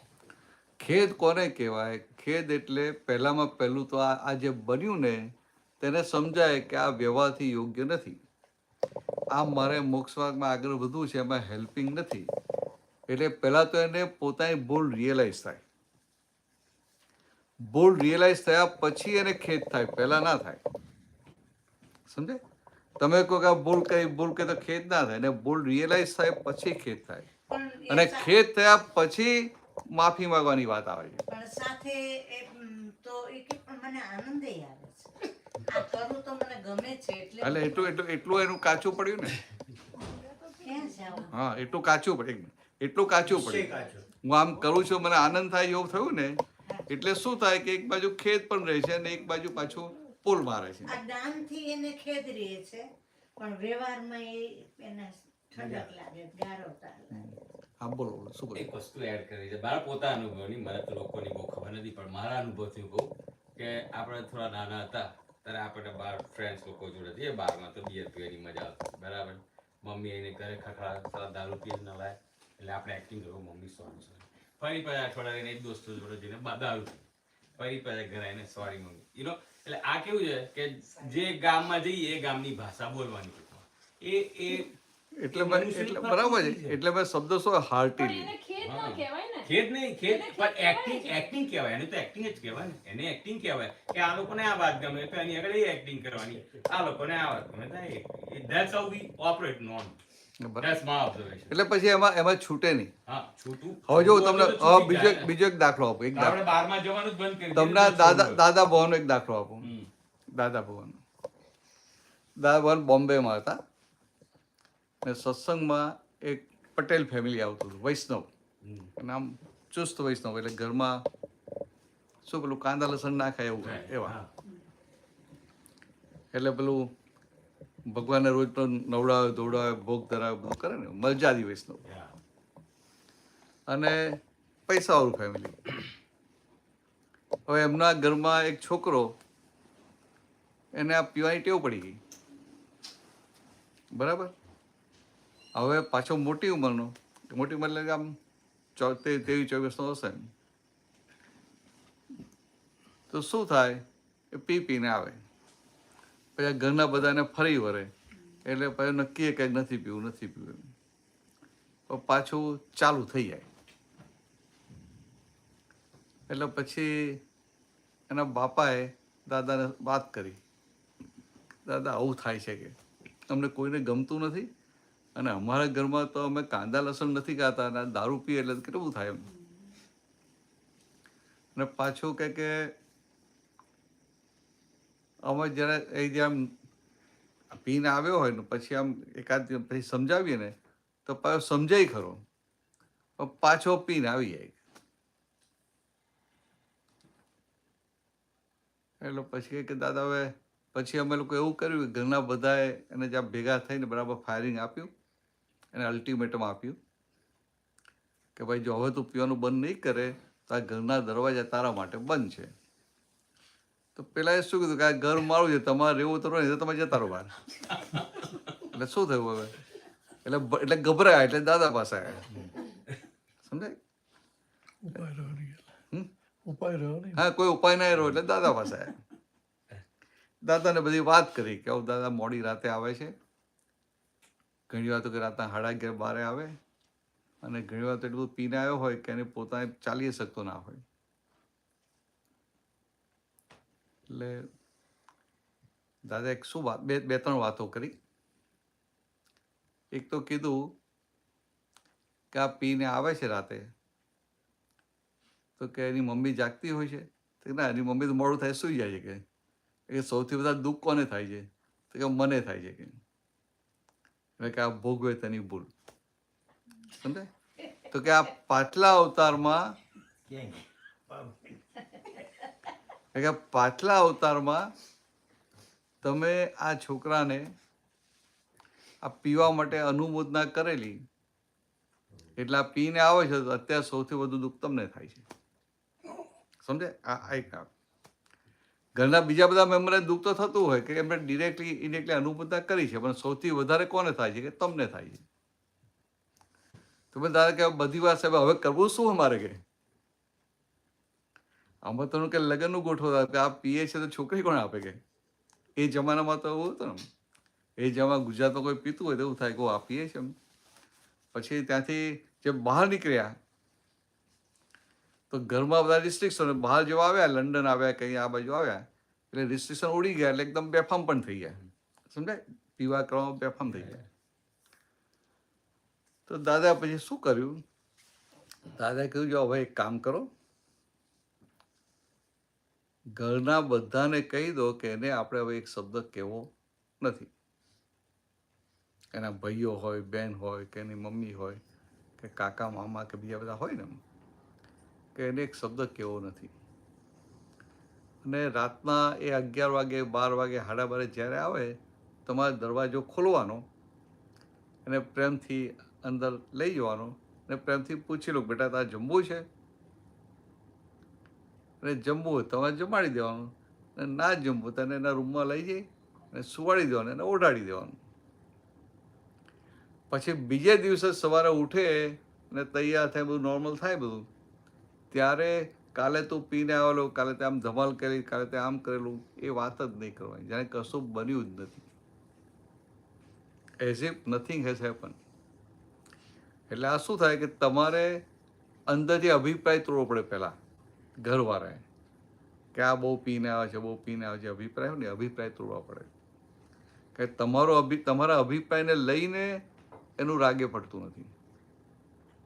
એટલે આપણા અભિપ્રાયમાં શું હોય એ શુદ્ધ આત્મા છે. After all he is A good person. સમજે? કારણ કે ભાઈ શુદ્ધાત્મા ભગવાન છે ને. પછી શું કરવાનું કે પછી આ આખા દિવસમાં ક્યારેય વાત નહીં કરવાની કે બે ચાર ના પીને તો આપણે કશે વાત જ નહીં કરવાની. હવે દાદાએ કીધું એટલે બધાએ માની ગયા બધા. પછી 6 મહિના થયા ને તો પેલાને અંદર ખેદ થવા માંડ્યો કે હું આ પીને આવું છું, મારા ઘરના કોઈને ગમતું નથી તો એ મને એક શબ્દ કહેતાય નથી અને મને નિભાવી લે છે. સમજે? એટલે એને અંદર પસ્તાવો થવા માંડ્યો કે આ હું પીવું છે ખોટું છે, આ પીવું છે ખોટું છે. 6 મહિના પછી આવું થવા માંડ્યું. એટલે જે અત્યાર સુધી પ્રોટેક્શન કરતો હતો, બચાવ કરતો હતો કે આ બધા પીએ છે, આ છે તે છે, હું પીવું છું, એની જગ્યાએ એ પ્રોટેક્શન વાળો ભાગ નીકળી ગયો. અને પછી થોડો સમય થયો ને ધીરે ધીરે એનું છૂટી ગયું. તો ઘરવાળાએ શું કર્યું, દાદાએ શું કર્યું, ખાલી એક સાયન્ટિફિક એપ્રોચ હતો કે એને પેલું ગાઢ થતું હતું. આ બધા હેમરિંગ કરે ને નથી પીવાનું નથી પીવાનું નથી પીવાનું તો શું થાય, જાઉં હું પીને જ આવીશ. સમજે? એટલે આ જે દાદાએ જે એપ્રોચ બતાવ્યો ને કે એક તો પેલા ઘરના બધાનો અભિપ્રાય ધોઈ નાખ્યો કે આ પીને આવે છે, જે અભિપ્રાય હતો એને આખો ધોઈ નાખ્યો. એને અંદર થઈ ગયું કે આ ઘરના બધા મારા આટલો બધો પ્રેમથી રાખે છે, આટલું આ કરે છે અને મારે લે આ બધાને દુઃખ થાય છે તો મારે છોડી દેવું જોઈએ, એવું એને સામેથી અંદર નક્કી થઈ ગયું. હવે આ અંદર નક્કી થયું ને એને પોતાને કે મારે છોડવું છે એટલે પછી છૂટે. સો એવું એ માણસે કહેલું કે એવું આપણું અઝમ્પશન છે શું કે મને આવું ફીલ થયું કે ઘરના વાળી જોડે દુખી જાતે એને રિયલ ના આ તો એના ફાધર મધર એના ફાધર દાદાને વાત કરી, દાદા ભગવાન. આ તો બનેલી વાત છે. ના what I am saying is હું બીજા પર્સપેક્ટિવથી આને વિચારું છું કે એનો ભરેલો માલ એટલો હતો કે 6 મહિના ગાંડા વેડા કરવાનો તો પછી બેક ટુ નોર્મલ એવું ભરીને લખીને આલો એનું whatever that was right ડેસ્ટિનીમાં, તો 6 મહિના પછી ડિઝોલ્વ, ધેટ્સ ફાઇન, દાદા ભગવાન બીકેમ નિમિત્ત in that sense, right? અને કોઈ મગજના ફરેલા હોય અને 100 વર્ષ લખેલો તો 100 વર્ષ એવો ને એવો રહે. સો what I'm saying is કે જો વ્યવસ્થિત લખ્યું હતું કે 6 મહિનામાં એન્ડ થઈ જવાનું હતું તો 6 મહિનામાં એન્ડ થઈ ગયું હતું. સો we are talking about that story. પણ એવું બી બની શકે કે એવું એન્ડ ના થાય ને 20 વર્ષ ચાલે. ચાલે, લાંબુ What ચાલે, is કોઈને guarantee? લાંબુ ચાલે ને. હા એટલે જેવું ભરેલું પણ કેવું છે, લાંબુ ચાલે પણ એનો એન્ડ ક્યારે આવે કે એનું પોતાનું અંદર ડિસિઝન આવી ગયું હોય કે આ ખોટું છે હા. અને That I agree. મારે છોડવું છે, That I agree. આ ડિસિઝન આવી ગયેલું હોય તો છૂટે. એ decision હવે આ વ્યવસ્થિત લાવે કે આ જાતે ડિસિઝન લાવે? લાવવામાં આ બધાની હેલ્પિંગ થાય ને. હા, તમે એને હેમર માર્યા કરો તો શું થાય? સમજી ગયો. હજુ છૂટતું નથી, હજુ છૂટતો શું થાય? તો પાકું કરવું છે actually indirectly. એટલે આજે ઘરનાનો જે સપોર્ટ આવી રીતે મળી જાય. હા, બરાબર. આમ લાગે સારું, પણ દાદાનું આમ જેમ ના કહીએ ને એમ વધારે એનો અહંકાર થતો. Yeah. અને કહેવાનું બંધ કરીએ એટલે હવે પછી ધીમે ધીમે ઓલું થતું. આવો જ દાદાનું એક કોઈ ભાઈ ને દાળમાં ગોળ નહોતા આપતા એના વાઈફ, આવું જ હતું ને. આમાં પછી અમુક લોકો હોય અને પછી લીવર ના પ્રોબ્લેમ થઈ જાય તો ઓટોમેટિકલી છૂટી જાય. એમને દાદા ના મળે તો છૂટી જાય. So હા, there are like so many combinations. એને થાય છે શું, અંદર નક્કી થાય કે મારે નથી પીવું, કારણ કે મારું લીવર બગડ્યું તો હું જીવીશ નહીં લાંબો પછી. એટલે એને એ પોતે અંદર નક્કી કરે છે ને.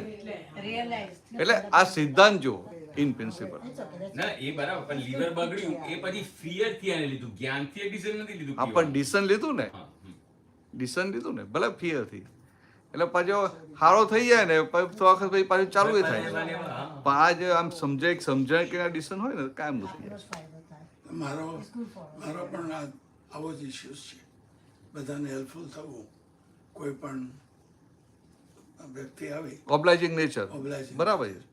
પણ ઓબ્લાઇઝિંગ નેચરની જોડે પાછો કરતા ભાવ આવી જાય છે અને એ લોકો મારા વખાણ કરે અને મને એમ થાય કે હું આ બધું કરું છું અને મહાત્માઓ કઈ કઈ મને થાક્યા છે કે આમાંથી નીકળો તમે. અને મને પણ એમ થાય છે કે આ કરતા ભાવ છે એટલે એ જ્ઞાન જ અજ્ઞાન જ છે. અને પણ કોઈ પણ એવું પાત્ર મળી જાય તો એને જોબ અપાવી દઉં કે કાર અપાવી દઉં કે એવું કંઈક એનું કંઈક કરી નાખું તો એનું કામ થઈ જાય. પણ એનું કામ કરવામાં મારા બધાનો ઇતિહાસ, ભૂગોળ બધું જાણવું પડે કે ભાઈ કેટલી આવક છે, કેટલો ખર્ચો છે, હા. કેટલા કુટુંબ છે અને કેટલી શોર્ટેજ છે તારી. એટલે એ બધામાંથી એ પડવું પડે. આમાં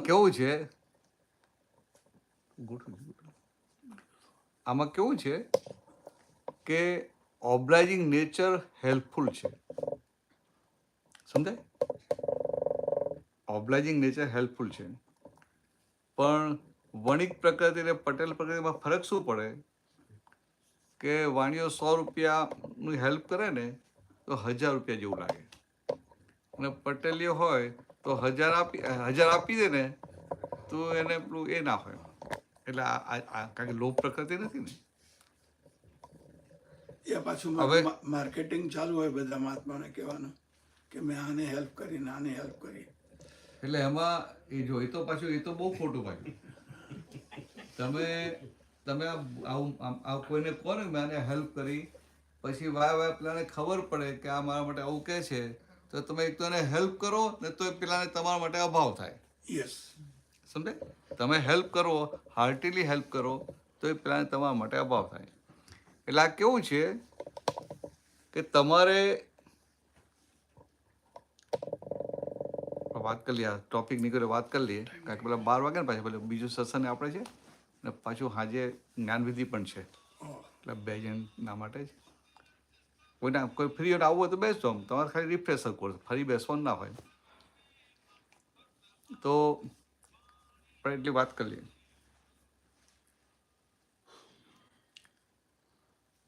ઓબ્લાઇઝિંગ નેચર એ હેલ્પિંગ છે, સમજાય? પછી આ પૈસો છે ને આવું રાખવું, એ સારા રસ્તે વપરાય. હવે જગત કેવું છે કે જગત પોતાના બહારના લોકો પોતાના ઘાટમાં હોય કે ના હોય, જગતના લોકો પોતાના ઘાટમાં પોતાના સ્વાર્થમાં હોય. એટલે આ જગતના લોકો કેવા હોય કે પોતાના ઘાટમાં હોય એટલે એને સમજાય કે ભાઈ આની શું વીકનેસ છે, એટલે એની વીકનેસ પોષી અને પોતાનું કામ કાઢી લે. સમજાય? આ સીધી સાદી.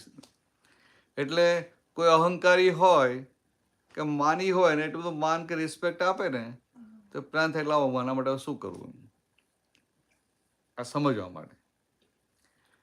હવે દાદા ભગવાનની વાત કેવી હતી કે દાદા ભગવાને બધા સાથે વ્યવહાર એવો રાખેલો જ્ઞાન પહેલાથી. એટલે પેલું કયાનું પદ છે ને, માનીને માન આપી લોભિયાથી છેતરાય, સર્વનો અહમ પોષી વીતરાગ ચાલી જાય. તો કે દાદાનું કેવું હતું કે પેલો માનનો રોગ છે, તો ભાઈ એને માન આપો, એનું માન પોષે એટલે પેલો આપણને મુક્ત કરે. એ લોભીઓ હોય તો એની સાથે વ્યવહાર થોડું કે આપણે થોડું ઘસાઈએ ને તો પેલો રાજી રહે. કારણ કે આપણે તો બધાથી છૂટવું છે. એટલે આ એક સમજવા માટે કે આખું જગત કેવું છે. હવે દાદાની જે આ વાત હતી છૂટવા માટેની હતી. જગત પાસે આ દ્રષ્ટિ હોય એટલે માનીને માન આપે, પણ માન કેમ આપે તો કે એને પોતે એની પાસે કંઈક કઢાવું છે તો પોતે પોતાના સ્વાર્થ માટે માન આપે છે, કાયમ માટે માન નહીં આપે ભાઈ. અથવા પોતાને કંઈક લોભ છે એટલા માટે સાચવે છે. તો કે જગત આખું સ્વાર્થમાં હોય. સમજાય? હવે શું થાય કે તમારો ઓબ્લાઇઝિંગ નેચર હોય તમને એવા અમુક ભેગા થાય કે જે પોતાના ઘાટમાં હોય. ભેગા થાય કે ના થાય? કે જે પોતાના ઘાટમાં હોય. એટલે આપણે જાણવાનું, પણ ઓબ્લાઇઝિંગ નેચર એ મોક્ષે જવામાં બહુ હેલ્પિંગ છે એટલું ધ્યાન રાખજો. એટલે તમે પછી અંદર આપણે શું આવું એક બે જણ આવું ચીટિંગ કરી જાય ને તો આપણે શું નક્કી કરીએ કે હવે કોઈને હેલ્પ કરવી નથી. એવું નહીં, તમને લાગે એ રીતે. હવે તમે જે કહો કે હું આટલો ઊંડો ઉતરું કે ભાઈ એને ગાડી અપાવી છે તો એનું આમ શું એનું બેકગ્રાઉન્ડ બધું જાણવું, આમ કરવું તેમ કરવું, એટલું બધું નહીં જવાનું. આપણને તો લાગે કે એને ખરેખર રિક્વાયરમેન્ટ છે ને મારે હેલ્પ કરવી છે તો બરાબર છે. એટલે ને તો શું થાય કે એના રિએક્શન આવે. તમને એક સાદો દાખલો આપું કે એક જણને સોસાયટીમાં મકાન અને એમાં આંબાનું ઝાડ હતું. કેરીઓ આવે એટલે પેલા વાંદરા આવે અને કઈને ઝાડ પર છે બધી કેરીઓ ખાઈ જાય. તો એને વિચાર્યું કે આ સારું આ વાંદરા દખલ આવે છે ને બધું બગાડે છે, એટલે કે આંબો જ કાપી નાખું. એટલે એને આંબો જ કાપી નાખ્યો. સમજે? તો કે એવું નહીં, આ ઓબ્લાઇઝિંગ નેચર તો કેટલાય જન્મોનું તમારું એક ડેવલપમેન્ટ લઈને આવેલા છો. ડેવલપમેન્ટ ખરા? આ જે ઇવન સરળતા છે, કેટલાક લોકો સરળ હોય ને, કેટલાય અવતારનું ડેવલપમેન્ટ કહેવાય. હવે બધા તમારી સાથે કંઈક ઊંધું છતું કરી જાય તો તમારે એ સરળતા ખોઈ નાખવાની? તો કે ના, આ તો મોક્ષ જવામાં હેલ્પિંગ છે. એટલે આવું ધ્યાનમાં રાખજો. ખરા? પછી આપણે આગળ વાતો જમ્યા પછી કરશું, કારણ કે પેલા ટાઈમ ત્યાં સાચવીને છે સારું. મને 12 વાગ્યા સુધી કહેલું એટલે હું ટાઈમ સાચવી લઉં. મોડું ચાલુ થાય ને તો એનો વાંધો નહીં, કારણ કે કોઈ મોડા આવે તો શું કરવાનું, મારે તમને કશું કહેવાય નહીં. પણ 12 વાગે બંધ કરું ને એટલે 2 ભૂલ નહીં કરવાની, 1 ભૂલ કરવાની. અમારા ટીનુબેન સત્સંગમાં આવે છે, હા, પણ ખાસ કરીને બેસતા નથી. આજે પહેલી વાર બેઠા છે. એ પૂર્વી